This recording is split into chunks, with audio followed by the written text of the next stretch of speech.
നയനയുടെയും ആദർശിൻ്റെയും നാളത്തെ പ്രൊമോ റിവ്യൂയിലേക്ക് എല്ലാവർക്കും സ്വാഗതം. അങ്ങനെ നമ്മുടെ ജയനാണെങ്കിൽ ദേഷ്യം പിടിച്ച് നിൽക്കുക കേട്ടോ. അപ്പോൾ നമ്മൾ നവ്യടുത്ത് പറയുന്നുണ്ട്, ഒന്നാമതേ ആദർശാണെങ്കിൽ ഇവിടുന്ന് പോയതിൻ്റെ വിഷമത്തിലാണ് നയന മോൾ ഇരിക്കുന്നത്. അപ്പോൾ അവൾക്ക് ഒന്നെങ്കിൽ നീ ഒന്ന് സമാധാനപ്പെടുത്താതെ അവളെ ചുമ്മാ ചൊടിപ്പിക്കാൻ വേണ്ടിയൊക്കെ നിൽക്കുന്നത് എന്തിനാന്നൊക്കെ നമ്മൾ ജയനാണെങ്കിൽ നവ്യടുത്ത് ചോദിക്കുന്നുണ്ട് കേട്ടോ. പിന്നെ കാണിക്കുന്ന നമ്മൾ ആദർശാണെങ്കിൽ ഗസ്റ്റ് ഹൗസിൽ ചെല്ലുന്ന സമയത്താണല്ലോ ആദർശിനെ കാണാൻ വേണ്ടി കിരൺ വരുന്നുണ്ട് കേട്ടോ. എന്നിട്ട് കിരൺ ആണെങ്കിൽ ആദർശിൻ്റെ അടുത്ത് ചോദിക്കുന്നുണ്ട്, എടാ ബിസിനസ്സിലാണെങ്കിൽ ഉയർച്ചയും താഴ്ചയൊക്കെ ഉള്ളതാണ്. പിന്നെ ഇപ്പം മോർത്തേസ് ജ്വല്ലറിക്കാണെങ്കിൽ ആദ്യമായിട്ട് ഇങ്ങനെ ഒരു സംഭവം വന്നതുകൊണ്ടൊക്കെ ഇങ്ങനെ ഒരു ടെൻഷൻ ആവുമെന്നൊക്കെ പറയുന്നുണ്ട് കേട്ടോ. പക്ഷെ അതിന് നീ ടെൻഷനും കാര്യങ്ങളൊന്നും അടിക്കേണ്ടെന്നൊക്കെ പറയുന്നുണ്ട്. പിന്നെ നീ എന്തിനാ അതിന് വീട് വിട്ട് ഇറങ്ങാൻ പോയെന്നൊക്കെ ഇങ്ങനെ ചോദിക്കുന്നുണ്ട് കേട്ടോ. അതിൻ്റെ ആവശ്യമൊന്നും ഇല്ലായിരുന്നു എന്നൊക്കെ ഇങ്ങനെ നമ്മൾ കിരണാണെങ്കിൽ ആദർശിൻ്റെ അടുത്ത് പറയുന്നുണ്ട്. പിന്നെ ഇപ്പോൾ അവിടെ നിന്ന് ഇറങ്ങാനുള്ള കാരണം ഉണ്ടല്ലോ, കാര്യം ചുറ്റും ശത്രുക്കളും ഉണ്ട്. പിന്നെ നമ്മൾ നവ്യാണെങ്കിലും ശത്രുവിൻ്റെ അവിടെ വലിയ പരസ്യവും കാര്യങ്ങളൊക്കെ ചെയ്യുകയും ചെയ്യുന്നത്. അപ്പം പിന്നെ അവിടെ നിന്ന് എന്ത് തീരുമാനം എടുത്താലും നവ്യാണെങ്കിലും അവർക്ക് ശത്രുക്കൾക്ക് എത്തിച്ചു കൊടുക്കുമെന്നുള്ളൊരു പേടിയൊക്കെ കൊണ്ടായിരിക്കും ആദർശ് അവിടെ നിന്ന് ഇറങ്ങാനൊക്കെ ആദർശ് തീരുമാനിച്ചത്.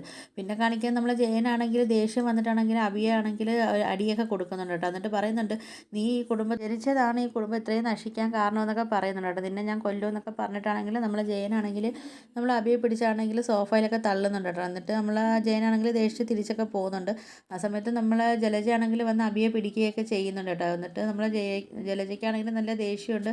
അതുപോലെ നമ്മൾ അഭിയാണെങ്കിൽ ദേഷ്യത്തിൽ കലപ്പിലൊക്കെ നിൽക്കുന്നത്. അപ്പോൾ നിങ്ങൾക്ക് എൻ്റെ വീഡിയോസൊക്കെ ഇഷ്ടപ്പെടുവാണെങ്കിൽ ഒന്ന് ലൈക്ക് ചെയ്ത് ഷെയർ ചെയ്ത് സബ്സ്ക്രൈബ് ചെയ്ത് കൂടുതൽ ബെല്ലൈക്കൺ എനേബിൾ ചെയ്ത് ഒന്ന് ഹൈപ്പ് ചെയ്ത് ഒന്ന് സപ്പോർട്ട് ചെയ്യണേ.